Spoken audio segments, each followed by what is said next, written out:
ये एक ऐसी सच्ची कहानी है जो आपके अंदर जिंदा रहने का, कभी ना हार मानने का और हमेशा लड़ते रहने का जज्बा पैदा कर देगी। आज की कहानी एक ऐसे आदमी के बारे में है जो एक बड़ी कंपनी में सफाई का काम करता है और वो अपने परिवार के सहारे लेस जैसी बड़ी कंपनी को बर्बाद होने से बचा लेता है। आखिर ये कैसे हुआ, जानते हैं आगे की कहानी में।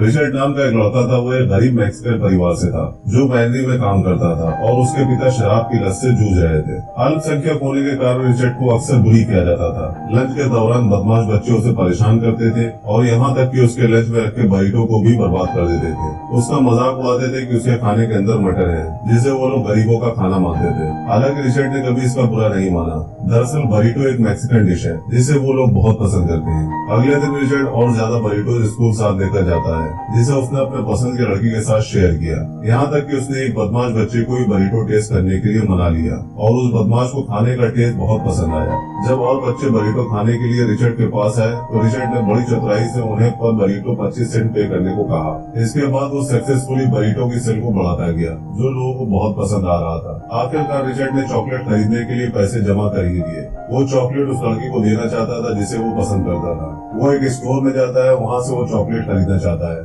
उसके पास इतने सारे पैसे होने की वजह से लोगों की नजर में आ जाता है और पुलिस उसे पकड़ लेती है। 1907 के दशक में मैक्सिकन को निजी नजर से देखा जाता था, पर इन सब बातों से रिचर्ड अनजान था। रिचर्ड को पुलिस ने गलत तरीके से गिरफ्तार किया था। वो उसके साथ एक अपराधी जैसा व्यवहार कर रहे थे। इस अनुभव ने उस पर गहरा असर छोड़ा और जिसकी वजह से वो एक अपराधी बन गया। साल बीतते गए और रिचर्ड बड़ा होता गया। नस्ली भेदभाव के चलते अक्सर पुलिस के बुरे व्यवहार का उसे सामना करना पड़ता। अपने आसपास से प्रभावित होकर वो गैंग्स और ड्रग्स डीलिंग में जुड़ गया। इस दौरान वो अपनी स्कूल की दोस्त जूडी के साथ रहा और उनका रिश्ता गहरा होता गया और एक दिन जूडी प्रेग्नेंट हो गई। इस घटना ने रिचर्ड के जीवन में एक महत्वपूर्ण मोड़ ला दिया, जिससे उसे अपनी गलतियों का एहसास हुआ।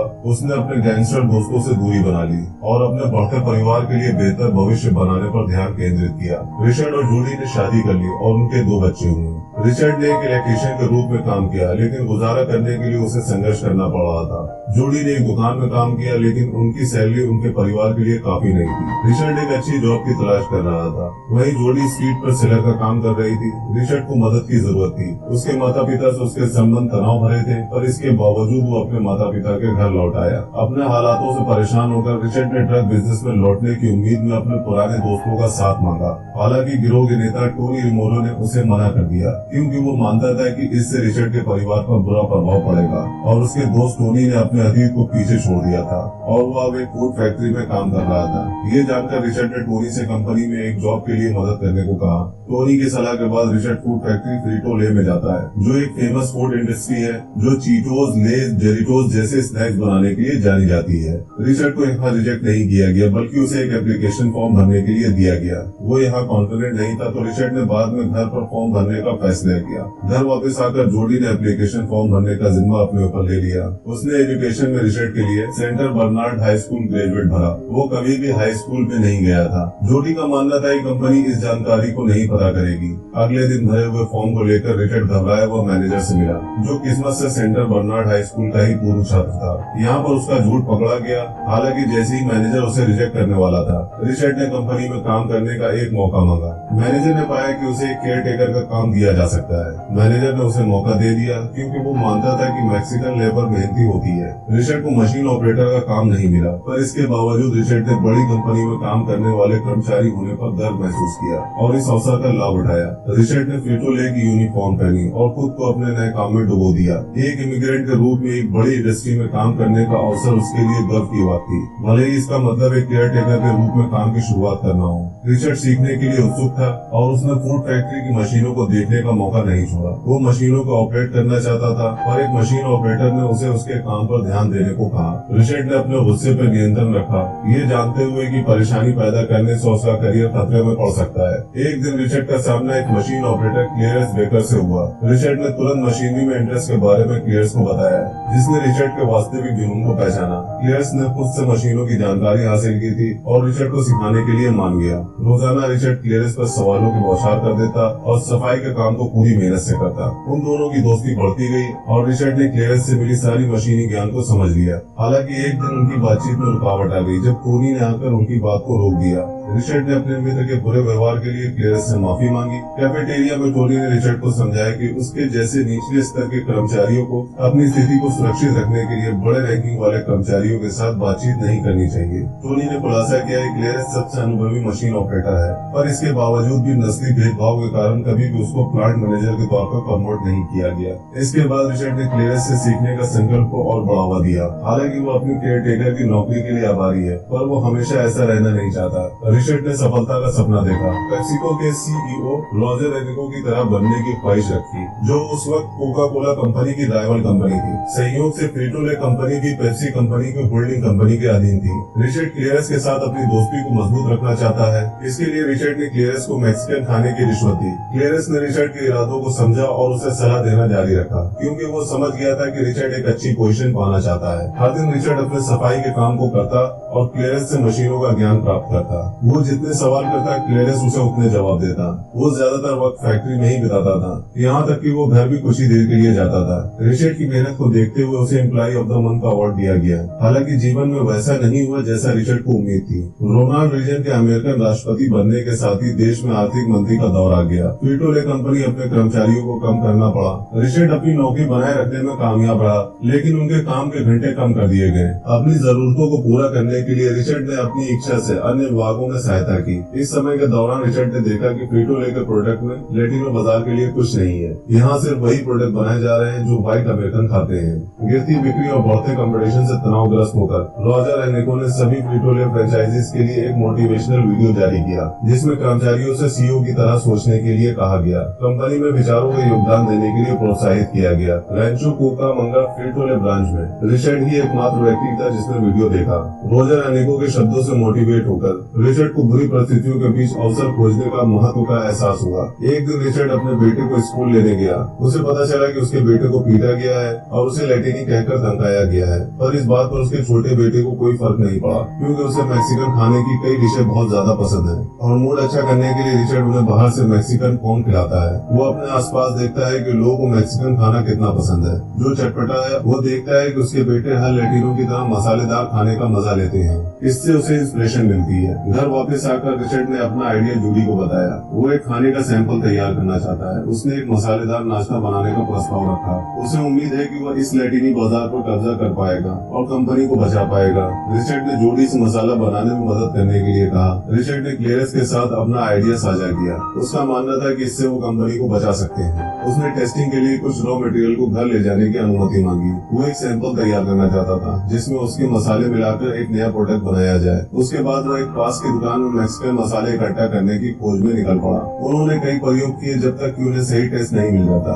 रिचर्ड को पता नहीं था कि फ्रीटो-ले रिसर्च टीम भी इसी आइडिया पर काम कर रही थी, पर उनके प्रोडक्ट में सिर्फ केमिकल थे। रिचर्ड के असली प्राकृतिक मसालों के उपयोग ने एक अलग ही स्वाद दिया। अपने बेहतरीन मसालों के मिश्रण का उपयोग करके उसने एक स्नैक का सैंपल को तैयार किया और उनका सैंपल इतना बेहतरीन तैयार हुआ कि उनका बेटा इस टेस्ट का आदी हो गया। रिचर्ड अगले दिन काम पर गया, जहाँ पर उसने देखा कि आर्थिक मंदी के चलते लोगों को निकाला जा रहा था। इस मौके पर रिचर्ड ने मैनेजर से बात की और उसे अपना आइडिया बताया और कहा कि रॉजर एनिको से वो बात करे, और उसने बात करने से मना कर दिया, क्योंकि एक केयर टेकर की बात सीईओ क्यों सुनेगा। उस रात जब सब चले गए तो वो मैनेजर के ऑफिस में जाता है और वहाँ से सीईओ का ऑफिस का नंबर निकाल लेता है और अगले दिन उस नंबर पर कॉल करता है। फोन उठाने पर सेक्रेटरी हैरान है कि एक लोअर क्लास का आदमी सीधे सीईओ से बात करना चाहता है। कंपनी के हालात को देखते हुए और रिचर्ड की कंपनी के लिए मंशाओं को समझते हुए वो कॉल को सीधे सीईओ को ट्रांसफर कर देती है। रिचर्ड सीईओ को अपने आइडिया के बारे में बताता है और उसे बताता है कि वो एक मैक्सिकन है और हर मैक्सिकन की तरह उसे भी स्नैक्स खाना बहुत पसंद है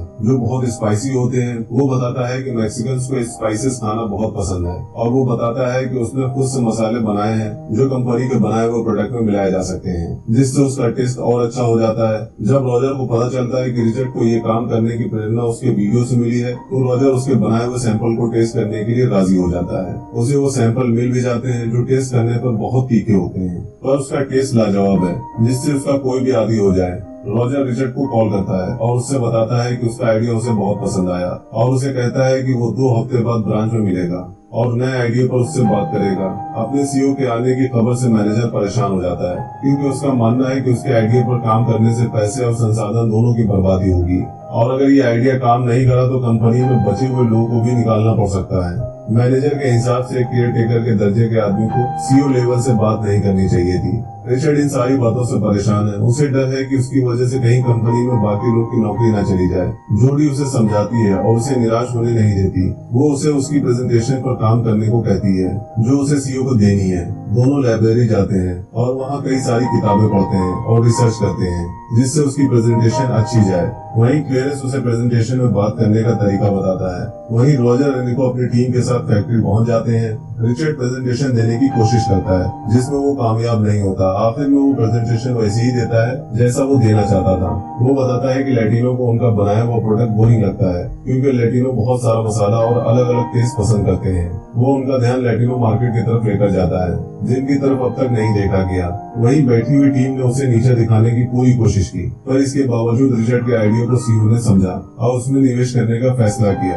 शुरुआत में 5000 पैकेट को टेस्ट के रूप में मार्केट में उतारा गया जिसको उन्होंने चीटोस फ्लेमिंग हॉट नाम दिया। मार्केट में कई दिन तक प्रोडक्ट रखा रहा पर लोगों ने उसे हाथ भी नहीं लगाया। जेम्स जो कंपनी का एग्जीक्यूटिव है उसने एक्सपेरिमेंट पर रोक लगाने को कहा।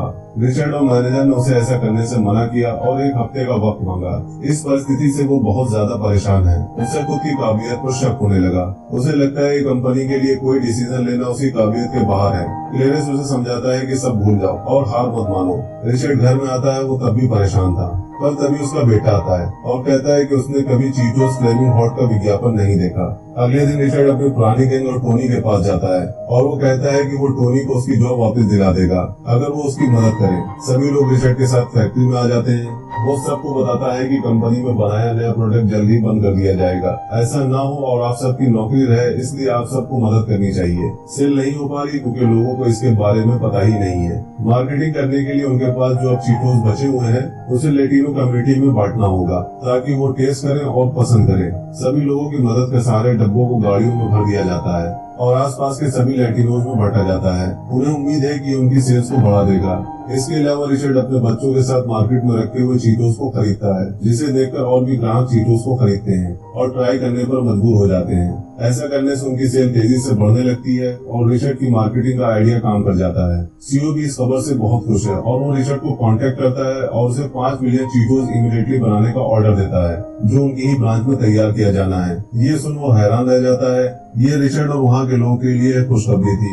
जल्द से जल्द प्रोडक्शन को तैयार करने के लिए जिन लोगों को फैक्ट्री से निकाला गया था उन्हें फिर से काम पर वापस लिया गया जिसमें टोनी भी शामिल था। अब पूरी रफ्तार से चीटोस मार्केट में अपनी जगह बनाने को तैयार है। अब 6 महीने गुजर चुके हैं और कंपनी के हालात बहुत सुधर चुके हैं। अब वो वापस उसी मुकाम पर आ गई है जहां वो आर्थिक मंदी से पहले थी और ये सब कुछ फ्लेमिंग हॉट चीटोस की वजह से हो पाया। क्लेरेंस को आखिरकार नए प्लांट मैनेजर के तौर पर प्रमोशन मिल गया जिसके लिए उसने सालों से इंतजार किया। रिचर्ड को भी उम्मीद थी कि शायद उसे भी मशीन ऑपरेटर के तौर पर प्रमोट किया जाए पर उसे अभी तक बनाया नहीं गया था। उसी दिन अचानक रॉबर्ट एनरिको ब्रांच में आता है और रिचर्ड को प्रमोशन देकर सरप्राइज कर देता है। उसे वो मशीन ऑपरेटर नहीं बनाना चाहता है बल्कि वो रिचर्ड को director of cross cultural marketing बनाता है। रॉजर चाहता है कि रिचर्ड अपने लोकल टेस्ट के आधार पर चीटोस के नए प्रोडक्ट तैयार करे। यहाँ लोग रिचर्ड के प्रमोशन से बहुत खुश होते हैं क्योंकि वो जानते हैं कि रिचर्ड ने कंपनी में कितना योगदान दिया है और उसकी वजह से कंपनी और उनकी नौकरियां बच पाई हैं। जूली प्रमोशन की खबर से शॉक रह जाती है कि उसके पति को सीधा डायरेक्टर बना दिया गया है। तब से रिचर्ड ने काम करना जारी रखा और कई नई प्रोडक्ट पर काम किया जिससे फ्रीटो-ले कंपनी को बहुत सारे नए कस्टमर मिले। रिचर्ड को गॉडफादर ऑफ लैटिनो मार्केटिंग कहा जाने लगा और उसे फ्रीटो-ले कंपनी में टॉप एग्जीक्यूटिव बनाया गया। साल 2019 और 22 साल के बाद रिचर्ड कंपनी से रिटायर हो गया। उसका और जूडी का प्यार हमेशा बना रहा और यहीं पर ये कहानी खत्म हो जाती है। अगर मूवी एक्सप्लेनेशन पसंद आया तो वीडियो को लाइक करिएगा, चैनल को सपोर्ट करने के लिए सब्सक्राइब करिएगा ताकि हम आपके लिए ऐसी इंटरेस्टिंग मूवीज के एक्सप्लेनेशन लाते रहें। मिलते हैं नेक्स्ट मूवी एक्सप्लेनेशन वीडियो में, तब तक के लिए बाय बाय।